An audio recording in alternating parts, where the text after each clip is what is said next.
In today's episode of Willful, we spoke to Maureen Judge, a documentary filmmaker. Her latest film, My Millennial Life, premiered at the Hot Docs Ted Rogers Cinema in Toronto this past May. Hi Maureen, thank you for joining us today at the Merchant Tavern. Did the decision to become a documentary filmmaker come easily to you?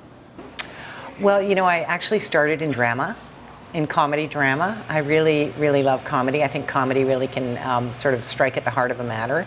And but after doing 3 comedy films, I had the opportunity to do a documentary about women who worked during the First World War, and they were between 86 and 101, and I went across the country interviewing these amazing grandmothers. And I got to shoot with, our team was 4 people, and it was fantastic. It was intimate. I got to deal with people who were just ordinary people like you and me. Well, are we ordinary? I don't know. But each of them were special, and I just thought, I love the intimacy of documentary, and I love the personal stories. And that really sold me on becoming a documentary filmmaker. And so the next project was another documentary. Was there a click moment when you decided to commit to filmmaking? There was a click moment when I decided I wanted to follow film as a career, and that was, I was living in France, and I was watching films 4 and 5 times a week with other French students, because that's really a cultural part of their life, and I hadn't experienced that in North America at that point in my life. So I was watching Antonioni's blow up, and I just thought, oh man, this is what I want to spend the rest of my life doing, watching films, maybe making them. I hadn't quite got to the making, but definitely being involved.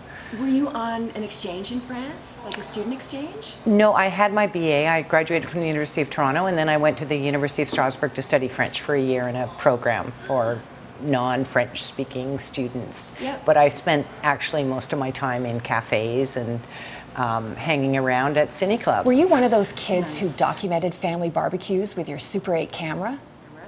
Oh, no. But what I did do was, my first camera I was about 8 years old. I got a Delta camera, black and white Delta camera, and I actually took a lot of the family photos. And my grandmother at one point gave me a photo album to put all the family photos in, and she would send me the family photos, and I would put them in. But I had no idea that that would lead to filmmaking, but I guess there was always sort of an interest in the visual, and I also loved sewing.